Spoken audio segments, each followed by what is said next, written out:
Hi there, welcome back to the Board Game Specialists. I'm Carla. And I'm Melanie. And this is episode 59. And today we are talking about our top 9 deduction games. Now, this is one of my favorite genres as of now. Never used to be, but I love them at this point. I would think this is almost my favorite. I can't get enough of them. What about you? How did you feel with this list? I went through I went on, was it GStone, which is an app that's kind of like a board game app. And then you can do search of games by mechanism. Oh, cool. So I did a search by deductions and then kind of pulled my list of games I had played from their list. But yeah, it was a long list to pick from. Yeah. And then instead of putting all of that onto the Pub Meeple, I was like, okay, which one do I wish I could talk about? And then I kind of made my list based on that, and then I put those in Pub Meeple. Yeah, so that makes sense. Yeah. Right. Mm-hmm. But until we get to that list, what have you been playing lately? So, in Canada here, our Dollarama's going insane. They have games coming into the dollar store that are amazing game for $5. So they had the Downforce. I mean, Downforce, I bought my copy secondhand for $30, and I think that was well worth the price. So for $5, I was like, really? How are they pulling this off? And then they have another one, Ishtar, that came out, and then a friend of mine picked it up. But when I was there, I picked up Crystallized, which is a game created by Bicycle. I was like, whatever, I'll give it a try. And then opened it up, and then it comes with like a bag with a bunch of these plastic crystal pieces that are in shape of diamonds, like the card game diamond shape.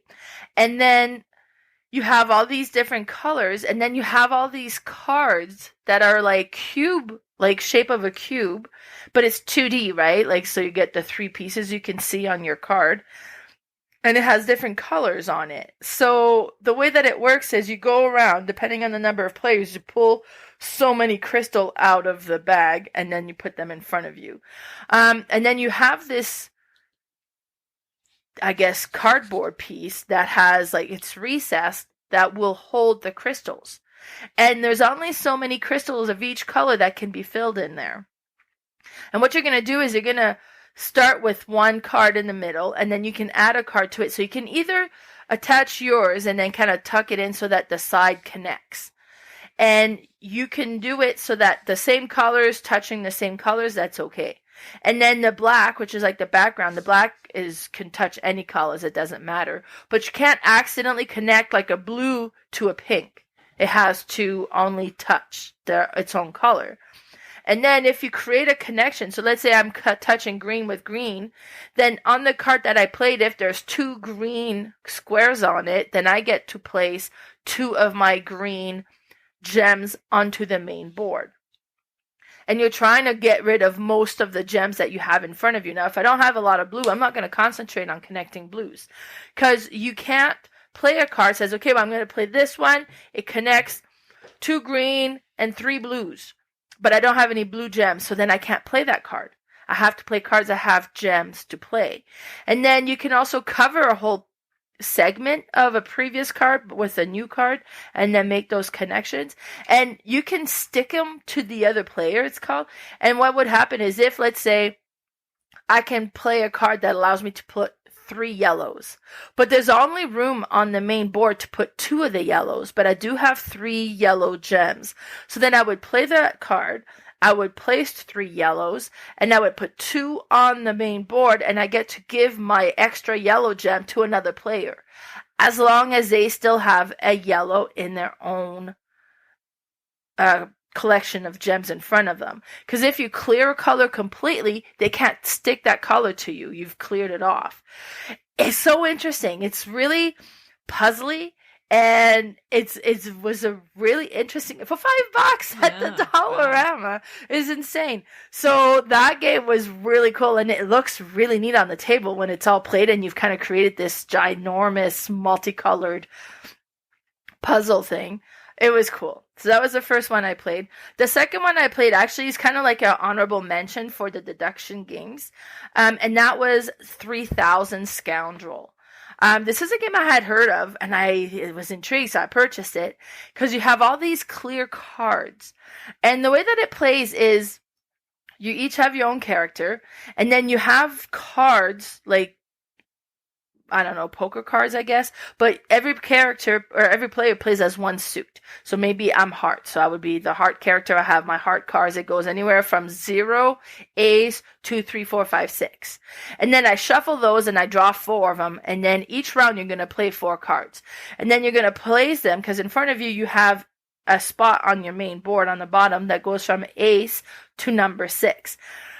Now, Ace and 2 is going to activate the ability to look at one of the cards that's the safe, and it allows you to look at the safe. Because what's happened is there was a visitor in the village, and he was actually a time traveler, and all of a sudden he's disappeared, he's gone, but he left a bunch of these technology items behind, and you're trying to collect this because this is going to be worth a lot of money so you can sell them before the feds get there and clear everything up.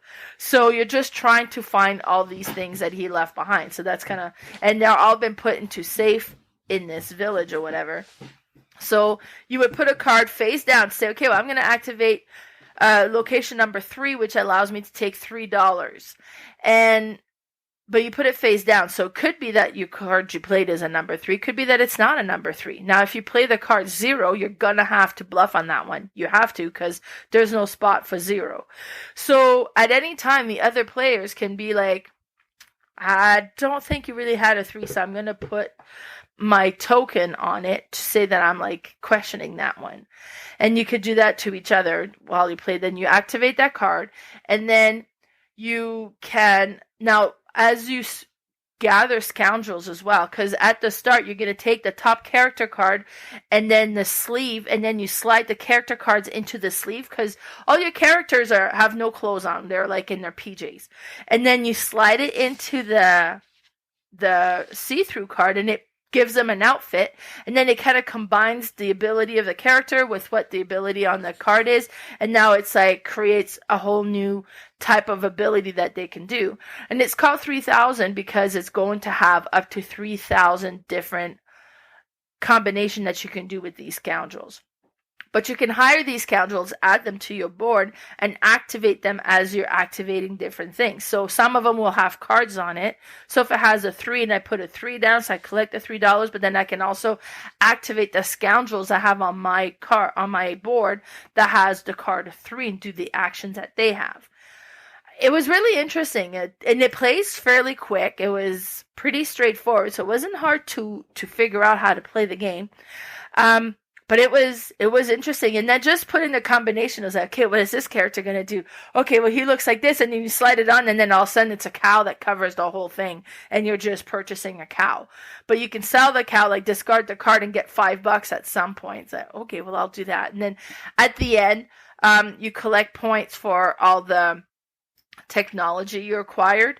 You can kind of look at the cards and put a token on it, and if you get cards then tokens that match, like if it's a really good card, you might put a 2 on it to kind of not for them to think that it's actually only worth 2, but it's worth a lot, and then for the other players not to look at that one, so you can go and pick it up and stuff. But so there's just different ways that you would score at the end. It was really interesting. I really enjoyed that one. So that was 3000 Scoundrel. Now, how about you, Carla? What did you play? That one sounds awesome. I do want to try that one next time we get together. Yeah. I got my Kickstarter Hamburg finally, and this is a remake, a Stefan Feld remake of Bruges. So we played that last weekend, which was the last time I had a group play, and it's awesome. It's very fast too. I was thinking it would be a longer game, but it's not. Like, it's probably an hour long. There was only 2 of us playing, but you start with, you take as many cards as you want from these different decks, and there's all different colors of decks, and what you're trying to do is build up like some buildings, and then like you get some animals and some parks and whatnot. So just building up an area in front of you. But there's all these like disasters that can happen. And so there's all different colors of dice that are rolled. And depending on what the black dice is numbered, that is the disaster that is going to increase. So chances of like a flood or a fire or something will increase. And so you have these little cardboard like squares on each of your disaster, and there's 3 in each of them. And so if you slide one over, then you're 2 away from that actual disaster happening. So there's 8 rounds in the game, and you don't ever know what the dice will be. So there are chances that one whole disaster could happen. And if it does, like each of them have a different thing, you might lose a building, you might lose all your people, you might lose all your money, but you can prevent those things from happening, because on your turn, what you are going to do is you're going to play a card, and these cards are multi-use purpose, which is really cool too, because you can play a card to just get money. So say I played a pink card and the pink dice showed 6, I can just give that up and take $6. I could play a card, and depending on the color, if it was gray, I could take 3 gray workers. And the workers are needed to help like build things. And I think also to prevent disasters, because you could play a card to slide back some disaster so that you're not closer to them happening. You can also build up walls at the top of your board that will give you points at the end of the game, and some bonuses if you get to the end of each side, because you start with one wall in the middle and you can build out on either side. And if you can get to the very end, you get a cool bonus.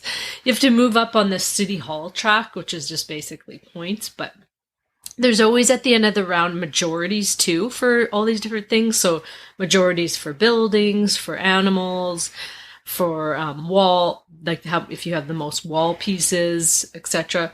And it's just like a little engine building game, which I had thought was going to be so much more difficult, but it's quite easy to learn. And the most difficult part was the iconography.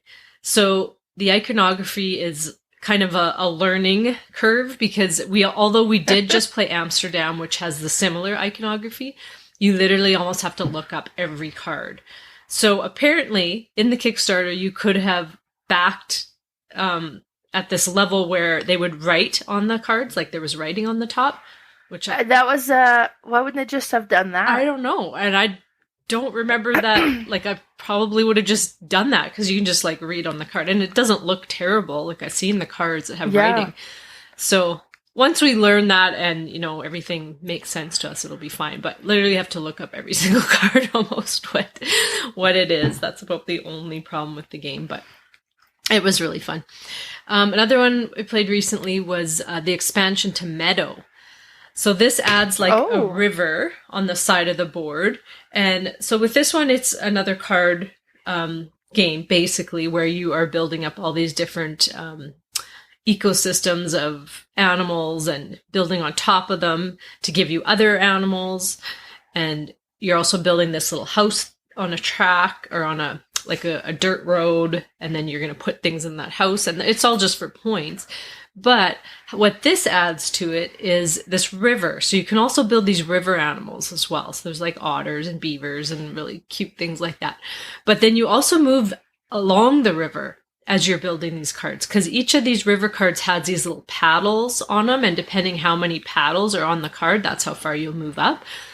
And so when you move along this river and you reach certain points, you get bonuses, which is cool. You might get a new card, you might get like an ability to do something, but it helps you in the other like part of the game.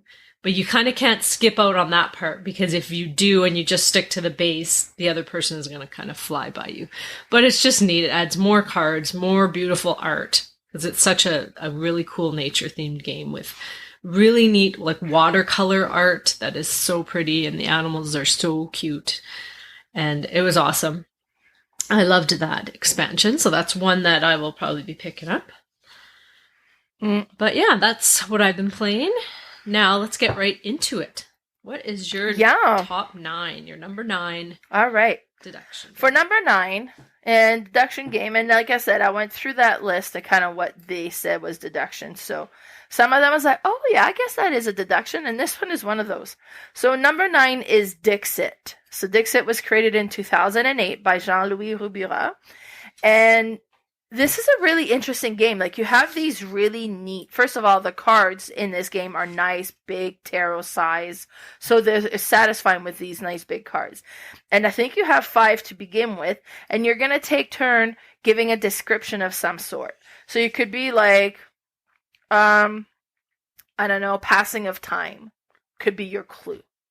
So everybody's going to look at their card and pick a card that kind of matches that description to say, well, would you say passing of time? Could this mean this card? Sure. And you put the card down, face down. Then everybody puts a card in, you shuffle them, and then you put them along the board, and there's space like 1 to 6, depending on the number of players. And you would put like 1 in the 1 position, 2, 3, and 4, and 5. So, but it's been shuffled, so you don't know whose card is whose. Every player... Of course, the active player knows which is their own card. But it could be like, well, this seems like that would be a good description for this. It could be that somebody else had a card that was even better. And it's like, oh, darn it, they have like a sand timer on theirs. That's even better. But whatever. So you get all these cards. And then each player then is going to secretly pick which card they think was the active player's card. So they're going to put that token face down, and then you reveal. So you're trying to be... not so obvious that everybody guesses your card, because then you're too obvious and you don't win. But you also don't want to be so abstract that nobody guesses your card, because then you also don't win any points then. You're trying to have some people guess you, but not everybody guess you. So everybody kind of picks a card that they think was the active players, and then they reveal that. So anybody who guessed correctly would gain 1 point. Anybody whose their own card got guessed, but they weren't the active player, they get points. And then the active player gets point for whomever they got that guessed them, but not, as long as it's not everybody, and then they get those points, or they get 2 points, or whatever it is. And then, so then those cards are discarded, and then more cards come out, and then you do the same thing. Everybody draws a new card, so they have 5 in their hand, and then the active player goes to the next person, and they give a description, and everybody will put a card in. And I love it. Like, I love this game. It is so fun. My son Patrick loves this game. But Lee and Lily hate this game. They will not play it. Really? For some reason. And I think it's just the having to come up with a weird description, like having to that aspect of it, they do not like it. So I guess it's not for everybody, but as I said, I love it. And I ended up buying the Journey version, because when you have the base game and you'll play, you will see every card's every game. So we bought the Journey, which added a bunch of extra cards and combined them, because Journey was a standalone, but we've combined them, so we just have more cards, and it's more variability. It just changes it up a little bit more. But this is such a satisfying game, and trying to figure out, okay, which one would say this? Like, is it... I think it's probably this one, but this one could work as well, so it is an interesting process, and I really like it. So that's my number 9, Dixit. Awesome. Yeah, I don't get to play that much. Most of the people I play with, they don't like it as well, but I do like it. Like, it's different, and I love the cards. I have a different version that's similar to that I'm going to talk about later on, but my number 9 is Sleuth. Now, this is an older game made in 1971 by Sid Sackson. Oh, wow. So this is, I don't know if it was made before Clue. I haven't looked at the age of Clue, but this is like a deduction game, just like at its bare bones. And so what it is, it's a card game, and you have all these gems. Have you ever played this, Mel? No. Okay. So you have all these different gems, and you will you'll shuffle all the cards, and you'll take 3 out, and you'll stick them in away, like in an envelope or whatever. And those are what you're trying to figure out, right? The missing gems. So now the gems are all different styles, like an opal, a pearl, like all different kinds of gems. And then they're all in different clumps. So there's like a single, a pair, and then a cluster. And so you are going to have a hand of cards to start, and you have this sheet in front of you with every combination of gem there could be. And you'll obviously mark off the ones you have in your hand, because they're not those. Now everybody has that. And then in front of you, you have this other set of cards, which is like questions, basically. Like it'll say like clusters.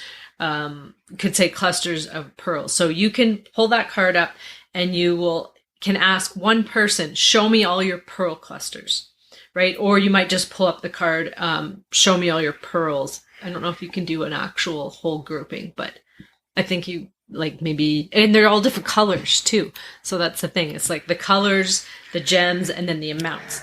So if I'm asking the person left to me, they can show me the cards. Nobody else can see them, but they could see how many they showed me.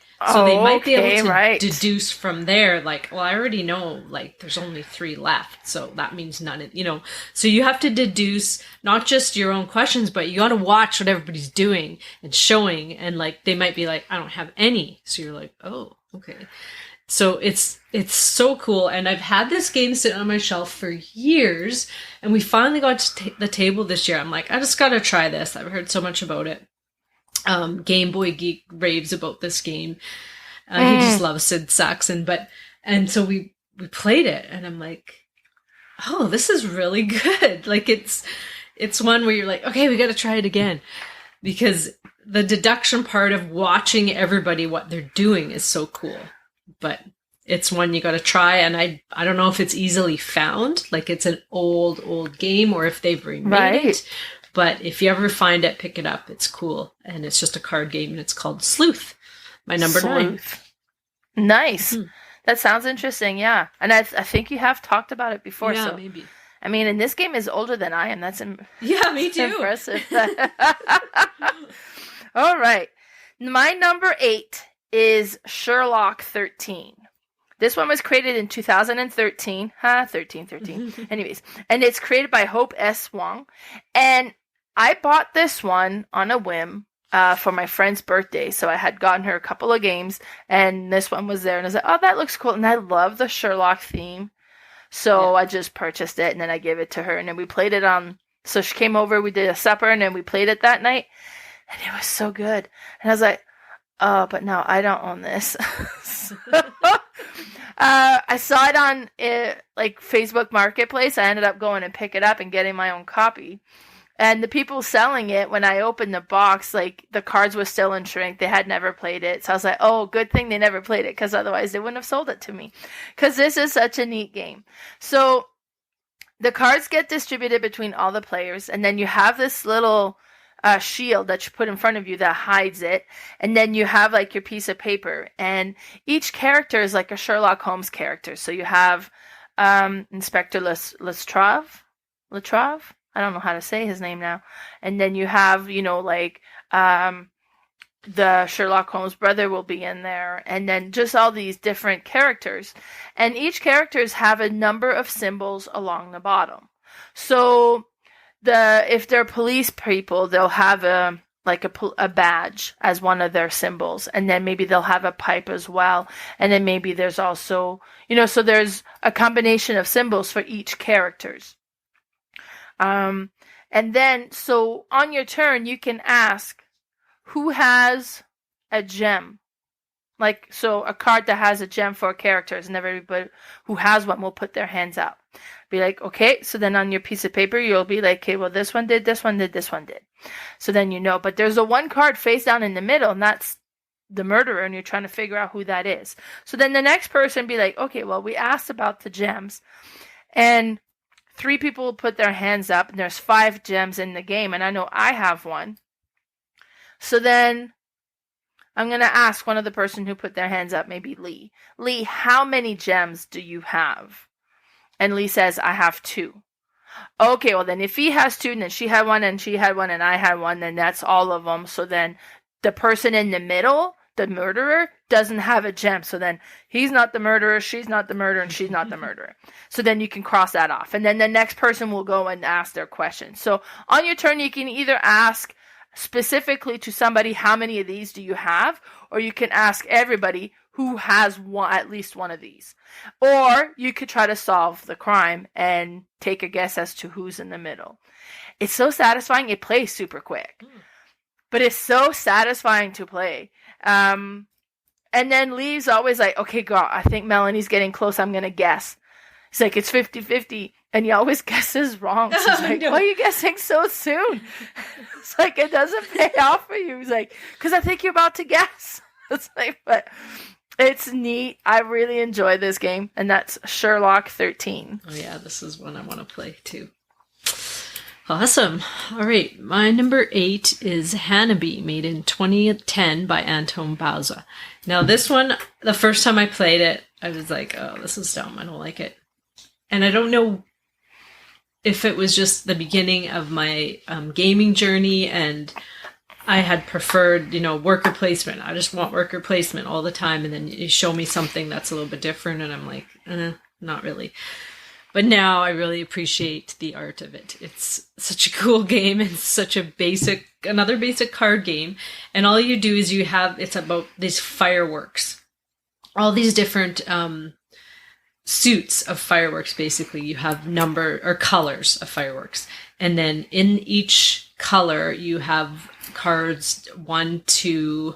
Now, we only played with 3, so I think we only played 1 to 6, but I think it goes up higher because you have to pull out cards when you have less players.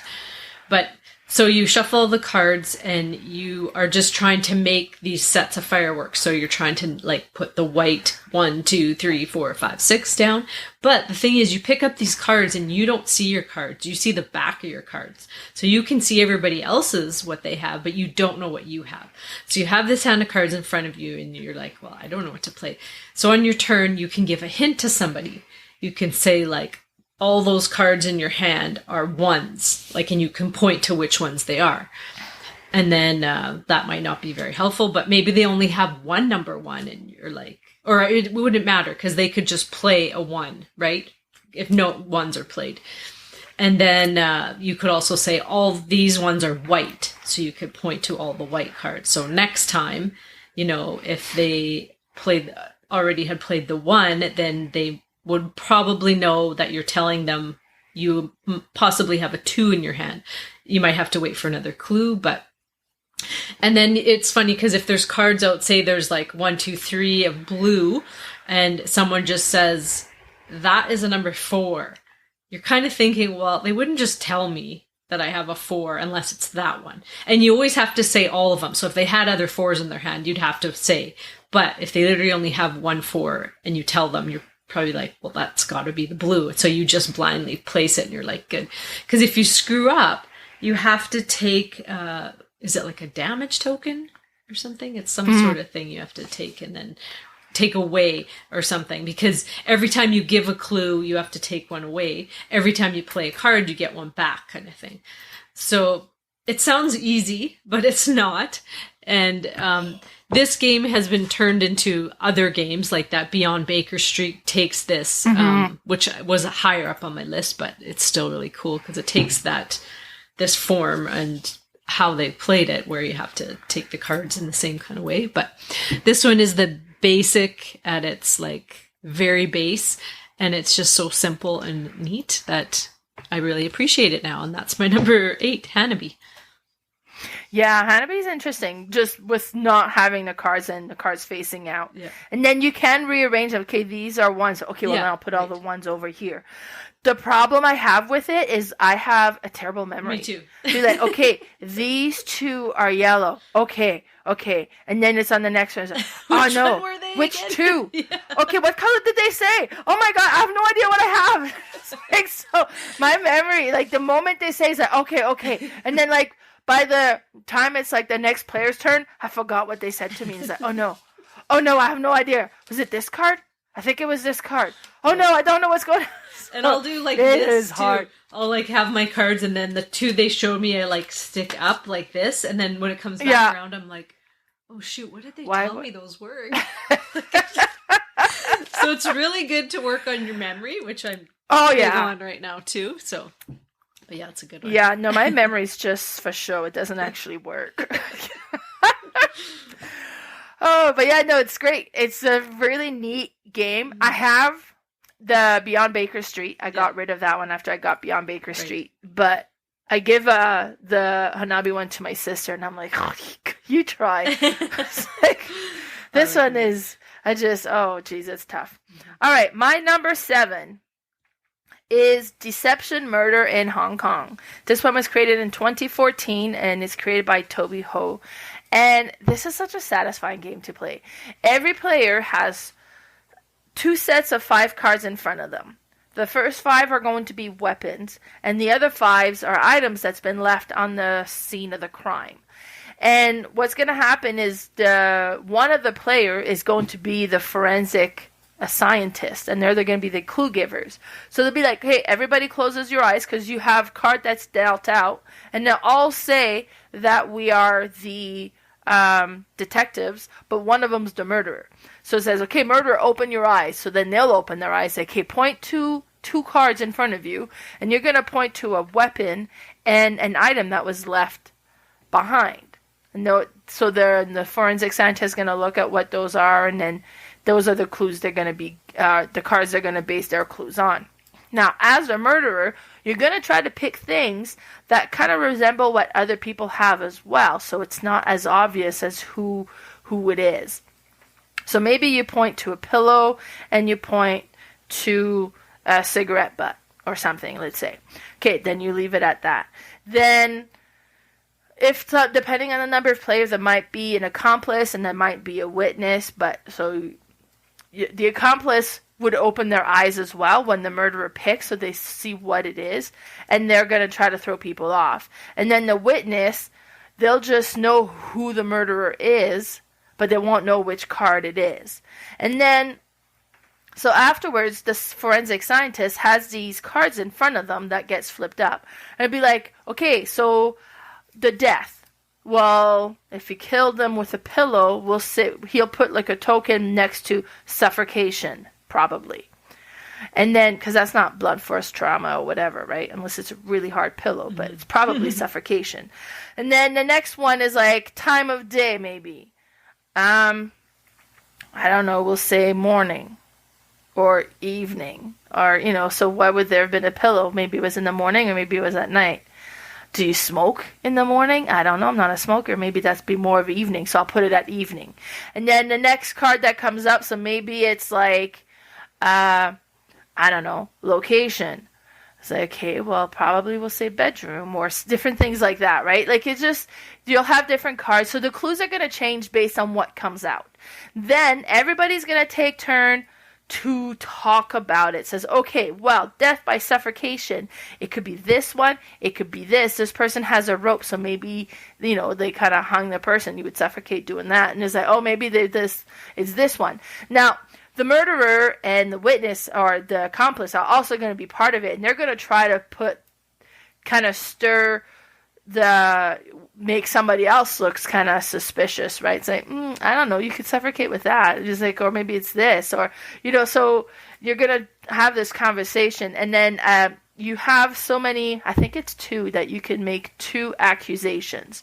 And when you're ready to do an accusation, be like, okay, I say that it's Carla, and she used the tie, and what was left behind was the mirror. And then the forensic scientist says yes or no. It's like, no. But now it's like, okay, well, no. So was it that one of the items is wrong?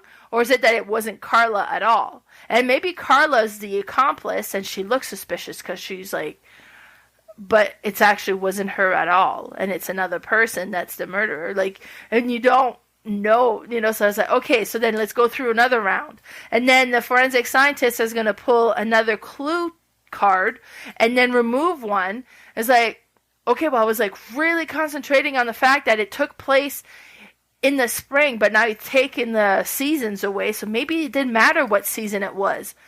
Okay, and now it's this new one, and he puts a new clue, and it's like, well, okay, well, that kind of changes things a bit, and then you kind of start looking again and kind of having these conversations again, and then you can make another accusation, and everybody can do an accusation, including the murderer. And the murderer could accuse, like, I think it was Carla, but I don't think it was the mirror, I think it was this, and then he'll make it, trying to get the suspicion off of him onto Carla, or, so the whole thing is so neat. is so fun. I enjoy this game quite a bit. And then it's neat. Like, I suck at this game because everybody seems so suspicious to me. I have trust issues when I play these games. But it's like, I don't know. Well, I don't know. I think it could be them. And it's like, but it's neat. And that's my number 7, Deception, Murder in Hong Kong. Yeah, I only played it the one time with you guys, but that was fun.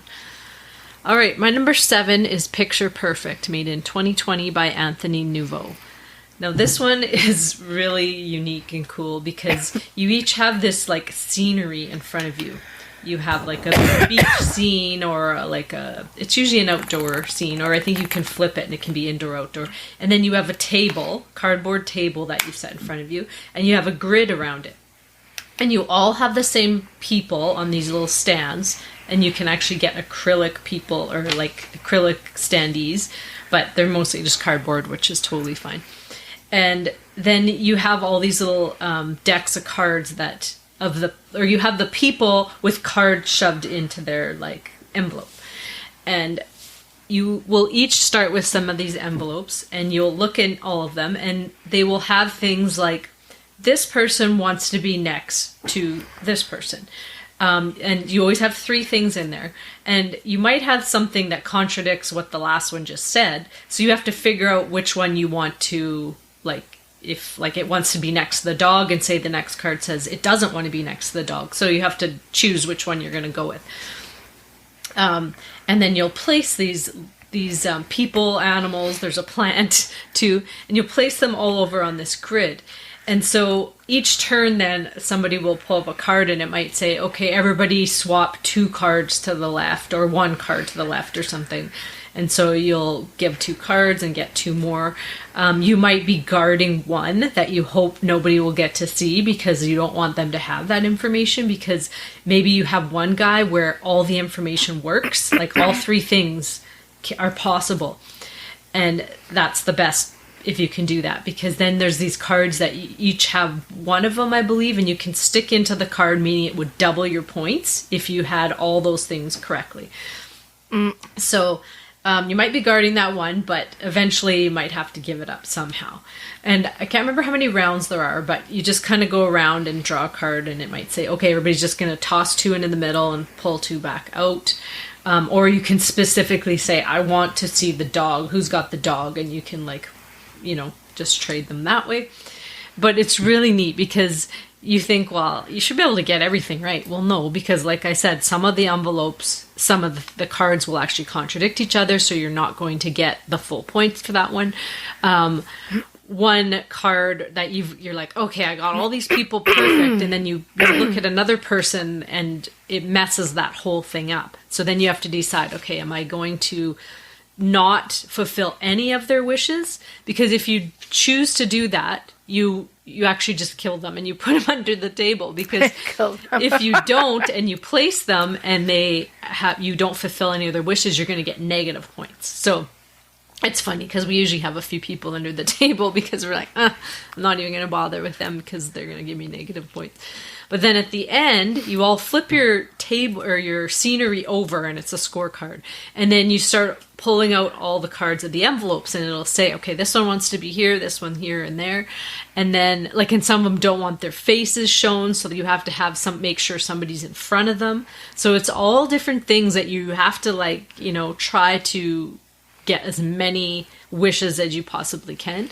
But then you start going over the points, and you'll see as you go along that it's pretty similar. Like, I wouldn't say it's a far stretch of points. It possibly could be with, experienced players or whatnot, but it's really fun and interesting because you're counting along. You're like, oh yeah, I put my doubler card in there and I know I got 100% there. And then another card comes up and, you might not have actually seen some of the people, but you just took a wild guess, which is risky. And you were like, oh, I got 2 of those things right. So there's a little bit of push your luck, but it's mostly pure deduction, and it's really cool and unique. I've never seen anything like it. And the cool thing too is you take a picture after, so that as you look at the picture, like, you can prove, oh, I can't see her face, and then I can't see that one's hidden or facing the other way, and it's just really neat. But it's my number 7, Picture Perfect.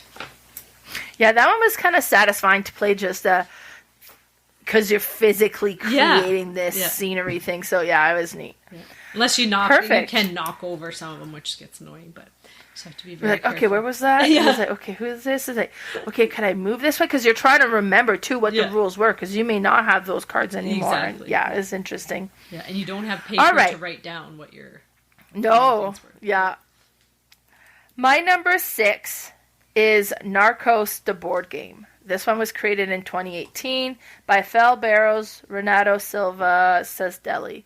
And this one, it's hilarious. So it's one versus all. So one person plays as the Colombian drug cartel, and you're trying to hide the main boss guy, and you're trying to operate your cocaine operation at the same time, and then you're going to create these labs on these farms and create the cocaine there, and then try to get them moved into cities that have airports that can send them out. And then the other players are the DEA and the Colombian police and the Cali cartel trying to take over. And then so they're all these different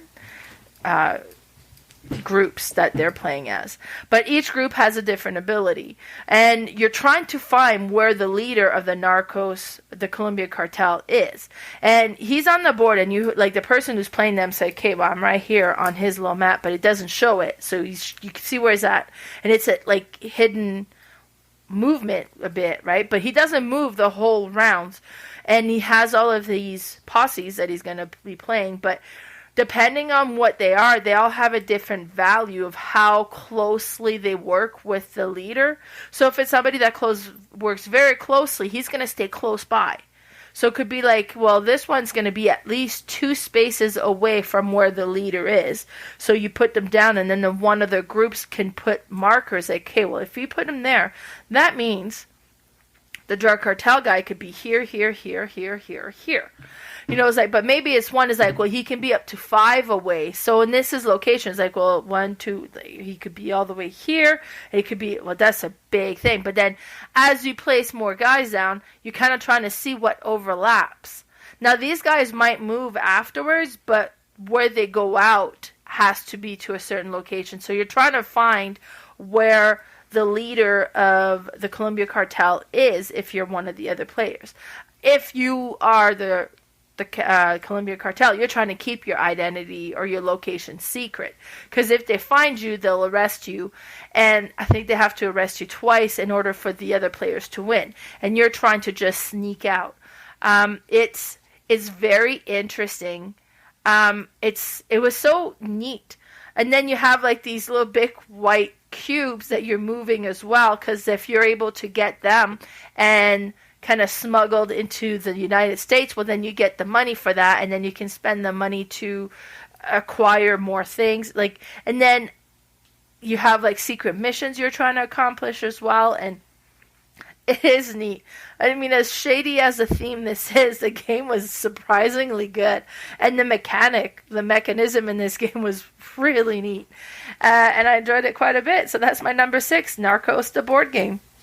Awesome. I've never played that one either. All right, my number 6 is Mysterium Park, made in 2020 by Oleksandr Nevsky and Oleg Sidorenko. Now, this is the one that I'm saying is similar to Dixit in the fact that you have those type of dream cards, these big, big cards that have these abstract art on them with some strange and weird combinations of things. And this one, I also have Mysterium, but I think Mysterium Park has taken it over just because it's a simpler way to play it, where you don't have to do the whole setup and everything, which I do like. Like, it's cool, Mysterium, but it is quite a bit of a setup and kind of an explanation. If you haven't played, you basically, the person who has played would need to be the ghost, whereas in Mysterium Park, you don't necessarily need to. So you just have this board in front of you, and the first round you are just trying to put out suspects, I believe. So you're putting out different people, and then you are trying to get each person, which has their own color, to guess a certain card. So you'll put out these suspects, and then you have all these dream cards, which is the abstract art in front of you, and then you can give some of them to each of the person that you think will help them figure out which card they have. So you might go by like colors, like maybe there's a whole lot of red in that one person or whatever, and it might even be location you start with. I can't remember now. It was, I think, Halloween the last time I played, but so you might choose like colors of some cards, or there might be like a bunch of kids things there. So you might choose a bunch of like toys and things and try to get them to figure out that it's like kid-like things, or like it could be statues. And then you have a couple cards that have some statues in them, all different things. Our minds work so different. So when I play and I'm the ghost, I like put all these cards out. I'm like, oh yeah, these are awesome. And then they look at them and they're like, what? I totally don't get it. And you just think, how are you not seeing what I'm putting out there? Like, it's so obvious. And they're like, duh, didn't make sense to me at all. So I just love that part of it, because it's like our minds are so completely different. And then I like playing the opposite too, where I'm trying to figure out what their mind is like. What are they putting together here? And it's just so interesting, I find. And such a neat type of deduction where it's not like logic, like A equals B equals C. No, it's like different abstract deduction, which is so bizarre, but it's still so fun to me. And that's my number 6, Mysterium Park. Nice. I haven't played that one. I've played Mysterium, so yeah. It's very similar. It's just a simpler version of it, basically. Nice. Yeah, Mysterium for us goes the same way as Dixit. Half of us love it, half of us won't touch it. So, all right, my number 5 is Visitor in Blackwood Grove. And this one was published in 2018. It was created by Mary Flanagan and Max Seidman. And this one is interesting. So there's an alien spaceship that crashed onto Earth.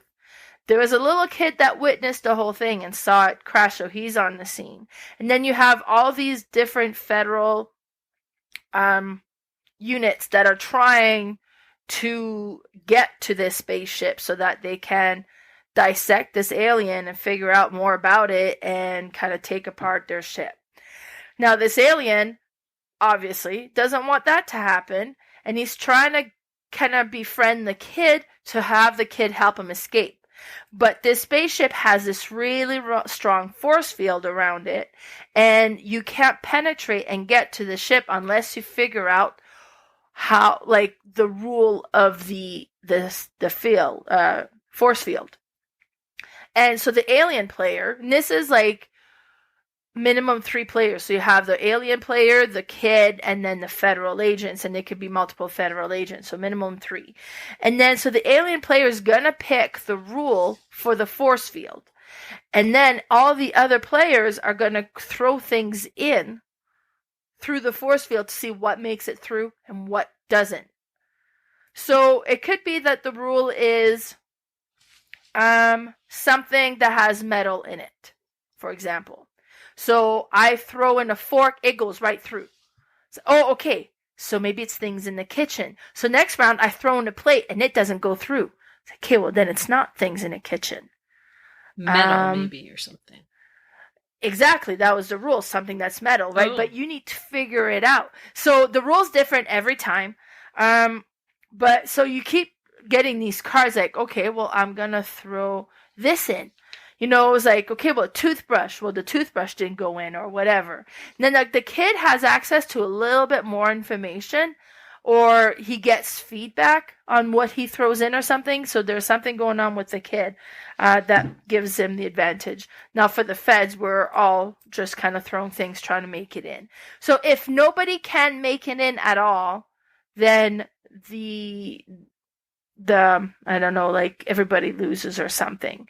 If one of the feds kind of figure out the rule and they make it in, the alien lose and the feds win.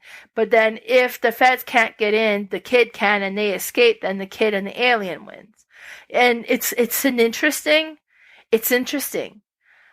I really sucked at it because I had no idea. I'm like throwing things in there. Some stuff, well, most of the stuff wasn't going through. A few things went in, and I can't figure out why. just like, but it could be like something that is round or something that's soft or something that's, and then sometimes it's like, I guess that could work. So sure, I'll let it through, or so, maybe it does. So it gets like, what is the clue? Like, what is the rule? So it is really interesting, but I really like it's very different. So that's my number 5, Visitor in Blackwood Grove. I've never heard of that game. That's so interesting. Is Visitor in Blackwood Grove? Or yeah, in Blackwood? Yeah. Wow. It's something. I hear a game that I played it for the first time with Michael, and then afterwards I bought my own copy. So I haven't played my own copy yet, but it's kind of one of those, like, it's an interesting, and I mean, I did horrible, so I can't get any worse, but it's just like, I don't understand, everything's bouncing off, what can make it in? Like, but you can see what other people have put in as well. It's like, okay, well, you put that didn't work, you put that didn't work, I put this, that worked, but I don't know why. So it is interesting. Cool. All right. My number 5 is Décorum, made in 2022 by Charlie Mackin, Harry Mackin, and Drew Tannenbaum. Now, this one is another unique one that it sounds strange, but it works. It's so interesting. You are decorating a house, and you are decorating with either one other person, 2 or 3. I think the max is 4, I believe. And so you have this house in front of you, which has 4 rooms in it. At least that's as far as we've got. You do open envelopes that can maybe, I don't know if they make a bigger house or whatever, but the base part of it when you open it up. So you have 4 rooms in this house. And they start with each a color that the walls are painted, and they start with some fixtures, either like some wall hangings or some lamps or some, I'm forgetting what the other thing is in there. There's lamps. There's one other thing that could be in that room, and they could be all different colors and all different types. Like they could be antique or modern or so on. And so you each have this objective card that you need the house to be specifically like this. Like I need to have no green in the top floor. I need all the rooms to be different colors. I need every room to have a lamp or something, and say those are my objectives. I think the first, like, you start with some lighter, easier games. So you might, I think it always starts with 3 objectives, and then it gets more and more as you go. Now, the other person might have something completely different, but how they've designed these games is that it all works out, that it can happen, that everything can make sense. So you take turns, and you will just either add a decoration, change a paint color, you could change out a decoration, or just literally remove one. And so each turn, as you're doing that, everybody can comment and be like, oh, I hate that, because it totally messed up their plan, right?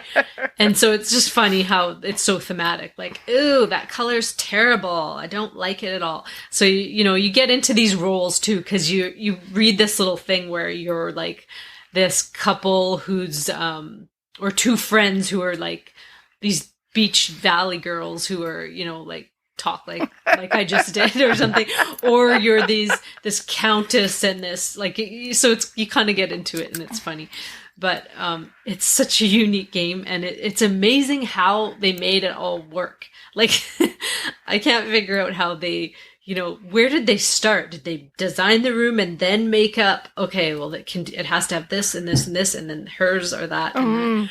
But how you go about it. So you each do these turns, and then once you get to a certain number, and you're like, the house could be a total disaster, like nobody likes it, then you can each share one of your objectives. So if it's a 2-player game, it's obviously with each other, but if it's 3 or more, you can only share with one person. So it makes it a bit harder, because I might only share with one person, so they know that I don't want any green on the top floor, but nobody else knows that. But they can kind of help me to do that. And then, you'll get their objectives, and okay, well, I won't mess around with that anymore. But it's neat how you can come around and then, like, figure out, okay, well, I think she doesn't want this here, so I'm going to stop putting that here. And it's just another pure deduction, it's so cool and such a unique theme of decorating a house, because if anyone's decorated a house with their spouse, it's a nightmare sometimes. My husband usually just leaves it to me, but then sometimes he's like, oh, I think we should do this. And I'm like, what are you talking about? Like, that would be a terrible idea, But, so it's interesting. It's a really cool, unique theme. And that's my number 5, Décorum. Yeah, I bought that one. It looks interesting, but I haven't played it yet. Oh, yeah, it's good. No, I still haven't played it yet. This is one that I'm not sure. That's what I thought too. If it will appeal to Lee. Yeah, I don't know. I don't think I've actually played it with John. Now that I think about Haven't you? But, I don't know if I played a whole lot of deduction with him, now that I say that. Looking at this.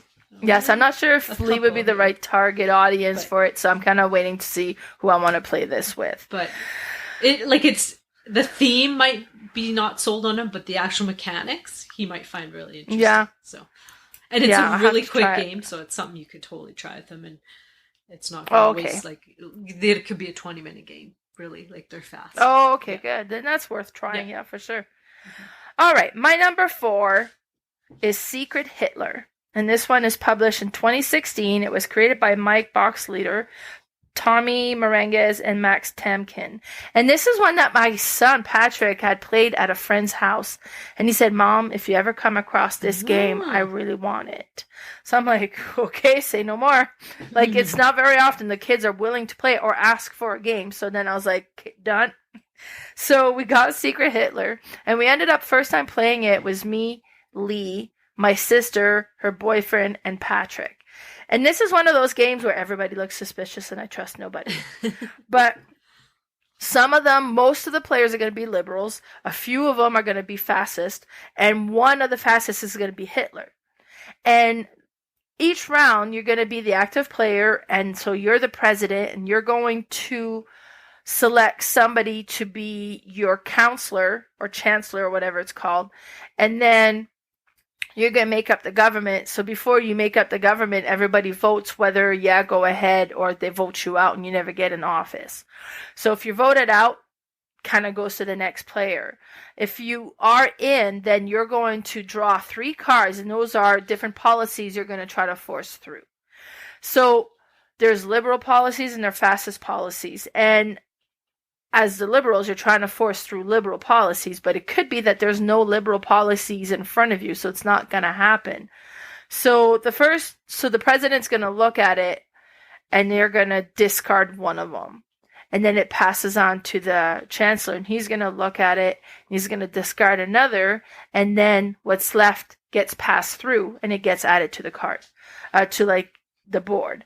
And then if it's a liberal policy, then it's all good. It goes in. Everybody looks not suspicious, right? But could be that they pass through and it's a fascist policy. And it's like, really? And then the chancellor is like, well, that's all that was passed on to me.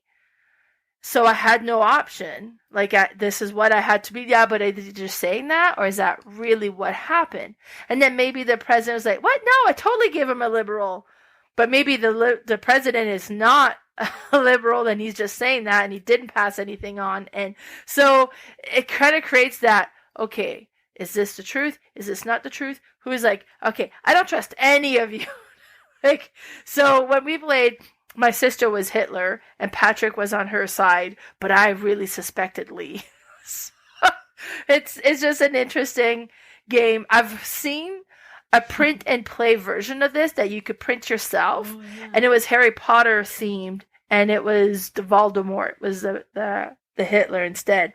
But it's so neat, very interesting. It plays fairly quick, but it's just like, okay, what's going on here? And then if so many fascist policies gets voted in, then they win. But if so many liberal ones get in, then they win. It was interesting. So that's my number 4, Secret Hitler. That one is neat. And when you say the print and play one, a friend of mine, she works with youth groups, and she designed her own, that was just to play with them, and it was called, like, really small kids, like, so like elementary, called something about Bowser, Secret Bowser or something. Oh, really? So she made it, you know, like it was like kid themed, but they really enjoyed it. Yeah, I forget what she called it, but something like that. Awesome. Nice. All right, my number 4 is Turing Machine, made in 2022 by Fabian Gradel and Joam Hevet. Now, this one is another unique game. Lots of unique games here that I can't figure out how they designed this and how they made it work. But you have this, like, paper computer in front of you, and it has 4 arms with, like, 4 answers to questions, basically.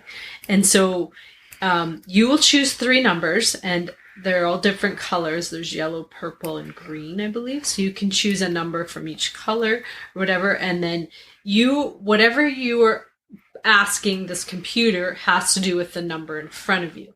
Now, these cards all have these little square holes in them. So they're like, I don't know. It's like a what's it called? Like an arrhythma. I can't think of the word. But anyway. So if I'm going to go to the computer and I'm going to pull up this card, I'm basically, and say it says, let me think here. Do I have more odd numbers than even? So I'm looking, and my numbers I have in my hand are 3, 5, and 4. And so, but like I'm trying to find a 3-digit code is what that's what you're trying to do in this whole game. So I pull up this card and I match it with mine. And then when I put them together, I either have a check mark in a little box or an X. So it means no, like the code does not have more odd than even. And the questions are also completely different. Some of them won't make sense to the numbers you have picked, so you will not choose those cards. And so you each choose one of these questions from the computer and you match it to your card, and then you go around, and you can do up to 3. You can choose to ask less, because if you get your answer and you have used the least amount of questions, you would win. It usually takes a few rounds to get even close to the number, but it's so interesting, and it just boggles my mind how they made this game, and that they have endless different options, because now they're doing online stuff as well, where you can play like infinity games, and I don't know how they do it online. Haven't looked into it. It's not my game, it's Cherry's game, but it's so unique and interesting, and it is literally deduction, and it's sometimes hard to wrap your brain around the question with your number. So you're like, I don't understand what they're saying. Well, it means it has to do with what the cards you have in your hand. And it's one of those games that you're either going to love it or you're going to absolutely hate it because you don't get it. And it's only made for certain types of brains, I think. But I just absolutely love it. I'm not great at it, but when you do get it, it's like, oh, that was so cool that I figured that out. So it's just that aha, satisfying moment that it gives you with these. And that's my number 4, Turing Machine. Nice. That one looks interesting. I don't know. Yeah, I've never played it, but it kind of is neat, like to kind of create that one whole. Cool. My number 3 is Shadows Amsterdam, created in 2018 by Mathieu Auval. And this one was cool. So it was one of those games that came from like the discount stores, and then I was like, well, whatever, sure, we'll buy it, see what it's like. And then we got playing it. It's so good. I was like, oh, this is really neat. So it's like Mysterium meets Codename or Mystic Path. So the way that it works is you create this board and you have 2 teams, and they put their little kind of plastic mini in the middle. And all around you have each space is a picture on this map. And then the clue givers each have a map of what they're looking at, and there's clues. So what's happening is you're both hired as private investigators to figure out this crime or whatever. The police is on it, but they're not doing a very good job. But the police don't want you interfering. So you need to go and find these clues. And then once you have all the clues you need to make it to the client to hand out your clues.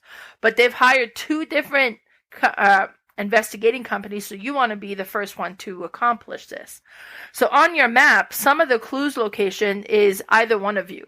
So the black team or the orange team can go there. The first one to get there gets the clue. Some of them are specific just for the one, like the orange team, and some are specific just for the black team, and so on. So you would have like a matching map, but you'd have like your own clues and then the combination clues.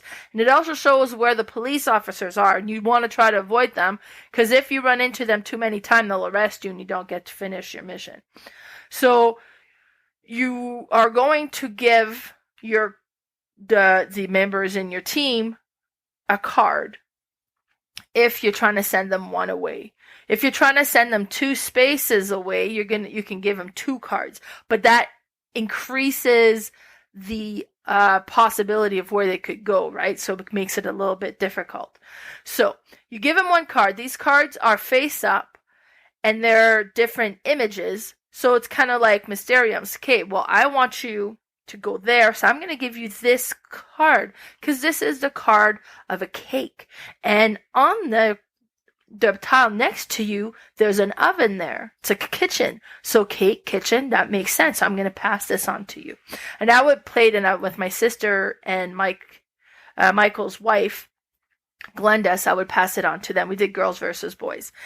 And then Glenda was like, oh, okay, maybe she means the kitchen then. And my sister's like, no, the cake is red. She means this location, because it's all red here. And then Glenda was like, well, she's your sister. You probably know her better. Sure, we'll go there. And my sister led her the wrong way all the time. No. But you can't say anything. It's like, darn it, I didn't want you guys to go there. So now I was like, okay, well, we're not going to go for the clue we'll go for this clue. It's closer now. So then you would hand in another card. And this is all real time. So the other team, they're playing at the same time. So then you have the cards and then be like, okay, I'm going to grab this card. Like, oh, darn it, I was going to grab that card and you took it first. Or, so you can't take a long time trying to pick the perfect card because the other team is going. So then you're like, okay, well, now I'm going to pass you this card. Okay, well, based on this, where do you think she wants us to go? And then on my little board, and I have a shield that hides my map, I can put the little token of where they're at and kind of see where they're at in comparison. It's like, okay, well, they're here now. I'll try to send them there. If you get a clue, then you put your thing on the board so that we've collected this clue here. So then that's done.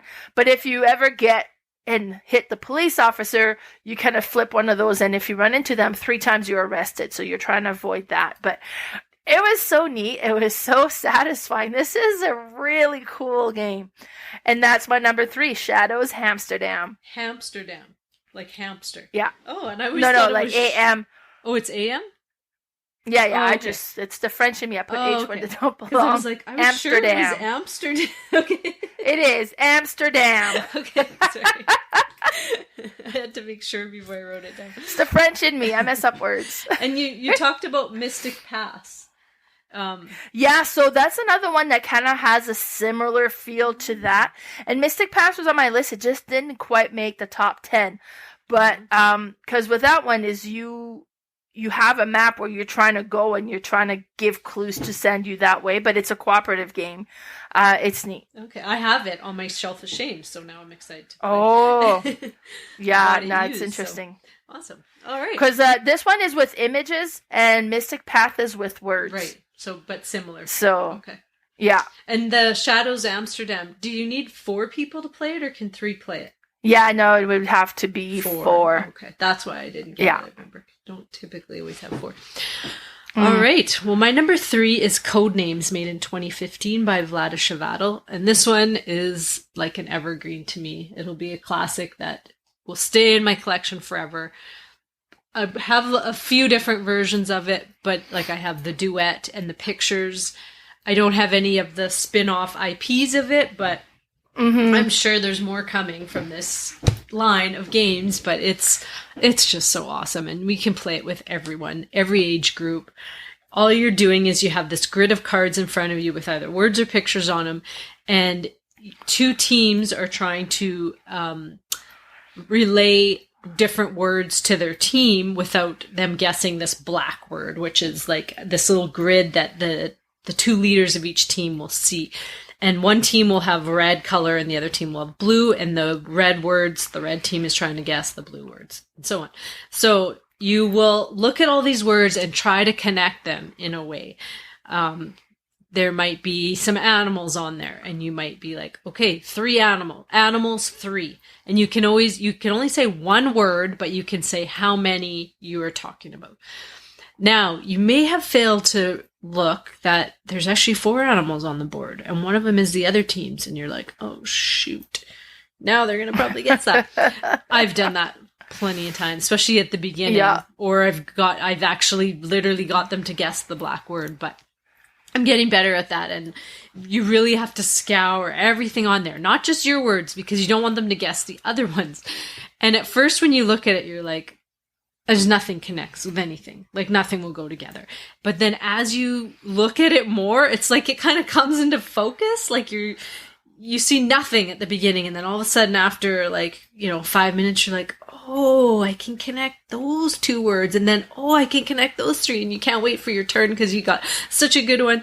And then somebody will be like, oh yeah, that, and it's like, oh, that was such a good clue, and you just feel so good about the clues you give or the ones you guess that it's just such a satisfying game, and I love it.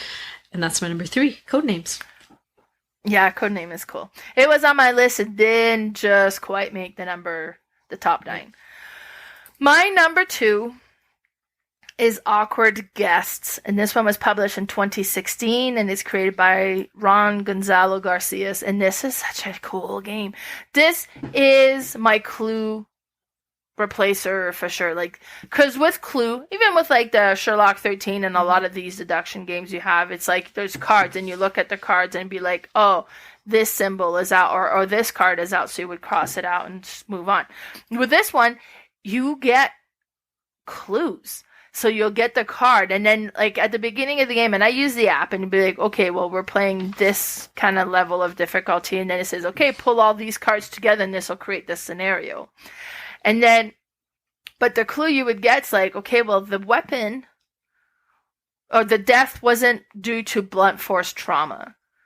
So, okay, so it could be a bladed weapon where they were stabbed or cut or something. So then that would stay in, but it wouldn't be, the frying pan or the bat. And you say, oh, but maybe they were poisoned because that's not blunt force. So you have all these other things. So it would kind of, okay, well, these things would fall into that. So you would kind of remove those, and it's like, well, and so suspect that so and so did this. So you actually get actual clues, not just a symbol or a picture or an image that you cross off. So you gotta have to figure out how that all comes together, and it's cool.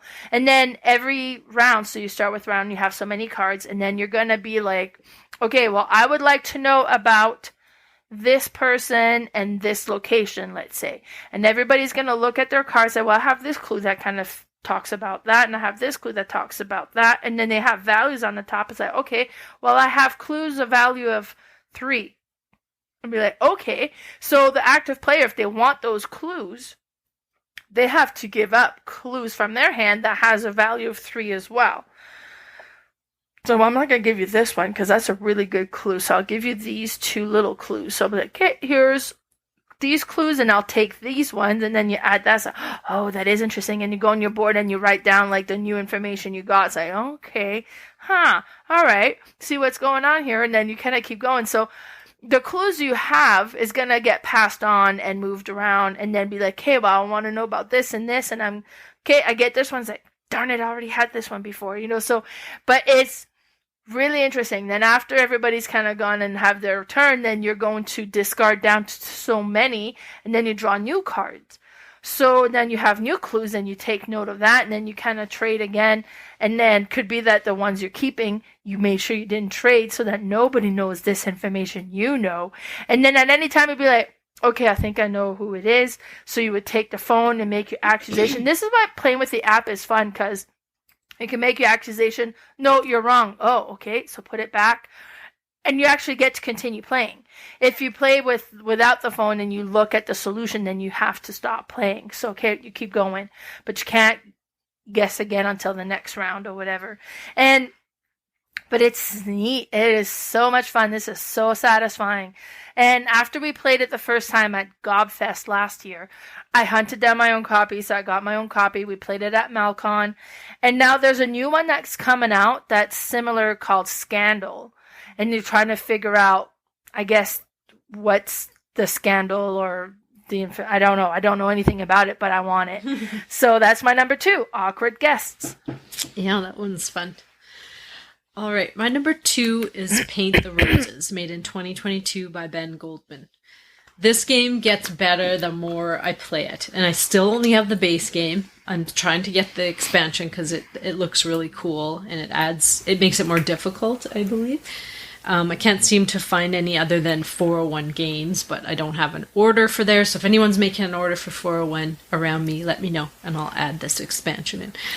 But this game is another unique one. It is an Alice in Wonderland theme, and you are gardeners, and you are trying to complete this garden before the evil queen will chop off your head. And so you are just placing tiles on this garden, and you're trying to get everybody to guess your card. And so you can either take an easy card, a medium card, or a hard card. Now the cards on them will have either 2 colors, 2 shapes, or if it's a hard one, it could be a color to shape, could be a shape to shape, or a color to color. So it could be all kinds of things. But with an easy one, it's only straight color to color. With a medium, it could be color to color or shape to shape.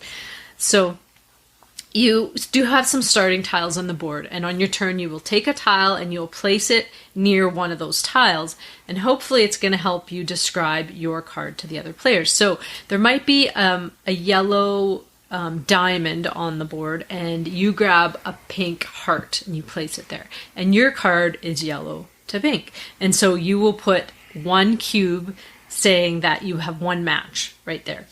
Now, later on in the game, you're going to have all these other tiles on there. So you may be able to place a tile that gives you 3 clues. Like, I put a heart inside of 3 diamonds, and my card is heart to diamond, and I can put 3 cubes on that.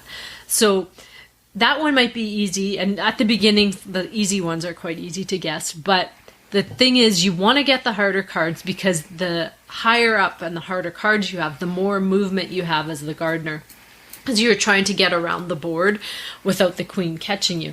And if you just use easy cards all the time, you're only going to move 1, maybe 2 spots. And the queen, as she advances, she gets more speed and will add, like right at the beginning, she only moves 1, I believe. And then as soon as she advances speed, she doubles it. And if you ever get one wrong, she will double it again. So you really have to try and get ahead of her and try to get some of those harder ones out as soon as you possibly can. But you can't do it too quick because there's not enough tiles on the board in order to relay that message. You have these little deduction cards in front of you too, with the grids of like the pink to purple, the shape to shape, that you can cross off when you can see different cubes on the clues, like the cube clues. The other thing is the other people can put clues on those as well, even if they didn't place the tile. So you might be able to guess a couple different ones in one turn. That happens the odd time, and it's so satisfying because the queen doesn't move until after your full turn. So you might have been able to jump really far ahead, and then you're like, okay, let's grab some hard cards, because only one person can ever have an easy card. But it's not even a great explanation of the game. It's something you just have to really try, because I looked at it, I watched a playthrough, I watched a ton of them, and I'm like, this just doesn't look that good. But people were raving about it, and I'm like, what? Like, I gotta try it. So we tried it, and it's awesome. I love it. And that's my number 2, Paint the Roses. Nice. Yeah, I haven't tried that one. It sounds interesting. My number 1. So my number 1 of all deduction game is Chronicles of Crime. This one was published in 2018, and it's created by David Sicurel. And this one here is it's just so neat. So you are solving the crime. You're going around. You have it's app driven, so you can like get onto the location. You're called in, and there's a crime, and then you would pull up your phone and you look at all the different items you can see. It's like, well, there's paper, there's food over there. There's a plant that looks like it's dying. So there's this over here, and then as you're calling all these things out, the other player would pull out the cards, and then they'll look as well and see if you've missed anything. It's like, oh, there's this artwork that looks weird on the walls, like, so, oh, okay, right, put that out, and then all this stuff, and now you have all these cards, and you can scan the cards, and then be like, yeah, something's weird about this, so we can send this to look into it. It says, oh, no, nothing to look at that, and it's like, oh, you've gone through the paper, and you've noticed this letter that says this, and then, so it's like, okay, well, now that, and you're trying to puzzle all of this together and trying to figure it out. So maybe the letter talks about this one person, and then so you can go and ask somebody in your department about this person and be like, oh yeah, this person actually lives at this location, and this is what I know about them. So now you have a new location you can go to. So you can go and scan that location to say that you're going there. And then once you get there, it's like, oh, and so is here, and then so-and-so is here. So then you can talk with them. So maybe you talk to the maid first. And then she's like, oh, yeah, this is happening. And then while you're talking with the maid, you can scan, like, the victim was like, well, so you're asking the maid, what do you know about this person that was murdered? Oh, no, that person was murdered, and blah, blah, blah. And then you get information about that. So, okay, well, what can you tell me about this letter that we found? It's like, oh, I know nothing about this. Or, so, and it's just puzzling and putting all the connections together. And it's so cool because it's not just finding out who the murderer is. Sometimes that can be simple, but it's also who was the accomplice? What was the motive? How did they come about it? And you have a series of questions you got to answer when you feel you're ready. So you kind of go around collecting all these, like, and having these conversations and looking stuff up until you're like, okay, I think we're good to answer these questions. Then you would go back to the precinct, and then you would go and solve the crime, and then there's a bunch of questions that comes up. It's like, okay, well, what about this? Who did that? It's like, darn it, we didn't come across that. I have no idea. So it was like, well, maybe it was this person. So then you scan the card to say, well, this is my answer for that. Okay, well, what about this? Well, it was like, I don't know, like, okay, I think it's this, and it's like, oh, we know that's that, so it's so cool. This is such an amazing game. So they have Chronicles of Crime, and then they have the Noir expansion, and then the Riverview expansion, and then they have Chronicles of Crime 1400s, 1900, 2400. So they all have like extra scenarios as well. And then the original Chronicles of Crime on the app, you do have some new scenarios that comes up that you can go and purchase as well. Oh my god, this game is satisfying. I really enjoy it. And that's my number 1, Chronicles of Crime. Yeah, this one would have been my number 10, and only for the fact that nobody around me likes to play it. I really enjoy playing it, but I don't like playing this alone. I need somebody else to play this with. So this should be a 2-player game. So if I was closer to you and we could play this more often, I would love it. But yeah, it's too bad I haven't found people who love it because it's such a good game. Mm-hmm. Awesome. All right, my number 1 is my new love, and this is the Hunt a Killer series. I can't get enough of this. I have done a whole bunch of their little box games. I have done some of their premium games, and now I'm doing some of their series. So I am doing, I'll describe what they are first. They are basically a mystery, a crime you're solving. And you're basically trying to find who the killer is. Is usually what the objective is. Sometimes you need the weapon, or I haven't come across an accomplice yet, but weapon and the murder. And how you do this is you get this box, and if you get the small, like just a small box game, you get this box with all these different kinds of evidence in them, and interviews, police reports, obituaries. There's all kinds of things in it, and then the little boxes all come with this lock box that you have to find a code for. And so in all these papers, there's usually some sort of cipher that you have to figure out, and you get to open this box, and there's more things in there that will help you solve the crime. And I've been doing these with my family, and they absolutely love them. I've been doing with some friends that love them, and it's just something that it's neat that we all enjoy. And I just can't get enough of them that I've started doing these series of games. I started one with my husband and one by myself. And I completed the one by myself, and now my husband, we've done 3, but he works so much that we can only do 1 a week. And I'm like, do you want me to wait for you, or do you want me to just do it? And he's like, go ahead, because every day I'm like, we gotta do this. And so I keep bugging him. He's like, he'd prefer to just do the one-offs where, and not the big long series, but they're so good. The series ones are so neat because you start with, there's usually 6 chapters, and you start with 1, and typically you would get a subscription and you'd get 1 of these a month, but there's no way that I could do that because I could not wait from month to month for the next episode. So I buy them used from people, or you can buy them off the site as the whole set. They're quite expensive, but find them used, buy them, and buy the set so that you can do them, because it's just like on Netflix. Could we really go back to the way things were when we watched one show a week, or like one or whatever? Yeah, binge we can't watching go back. only. We can't do it. So no, get the episodes, and so you open the first envelope, and you might have to figure out the murder weapon, and then the next episode you might have to clear someone's alibi, so you eliminate a suspect. So then you get down to the 6th, and then you get figure out the murder. And it's just so fun, and there's so many things in there, and every piece of paper I just scour over, and I probably take longer than most people because I just go through everything like 3 or 4 times to make sure, and I'm like, oh yeah, here it is.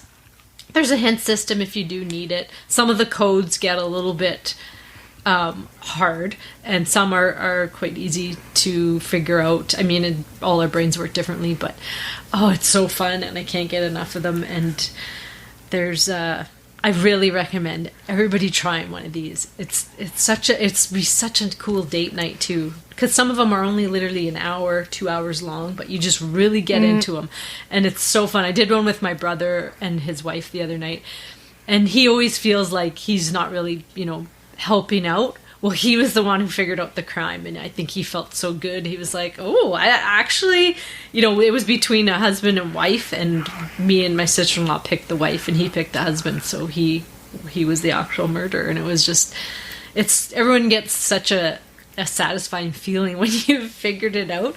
It must be so satisfying to be a detective when you get it right. I don't know how often that is, but it's so fun. You guys got to try it, and that's my number 1, Hunt a Killer. And there's other series, there's other games. I'm just grouping this one because they have different types of games, but there's the unsolved crime case files, there's cold case files, there's tons and tons you can do, and they're all good. This is just kind of my favorite right now because of the series that they have, but guys got to try them. Well, that was it. That was our deduction. We both seem to love this. And that's such a neat mechanism. We both seem to love this. And I, more so now than a year ago, I probably don't know if I would have had this many on my list. So this is kind of a newer love for me, is this deduction. But it's awesome. So next week, we are going to start a series, and the series isn't going to be consecutive. We're not going to do them all in one month or whatnot, but we'll start with one, and then, after a few episodes, maybe we'll do another one. But this one is going to be play this instead of that. And next week, we are going to be talking about Monopoly. So we are going to talk about games that would basically replace Monopoly for everyone. Because as gamers, I'm sure you've all had it asked to you when you tell people that you play games for a hobby. The first question is usually, oh, you mean like Monopoly? No, nothing like Monopoly is the answer. But so I know it's not a good thing to say. Because Monopoly, it's not the worst terrible game in the world. We've all played it in weird ways. That is actually not the proper way to play it. But we have a ton of games that are definitely better. And it's neat to be like, oh, okay, so if you like Monopoly, what would be the step up? Kind of or what could be, to get you further in this hobby. But and it can be a way to introduce people into hobbies. So that's why we're doing this too, is, you might have people who are, in love with chess or Risk or Scrabble or Clue, and you're like, ooh, well, I got something to show you. So we're going to come up with that, and so that'll be fun. But until then, where can people find you, Mel?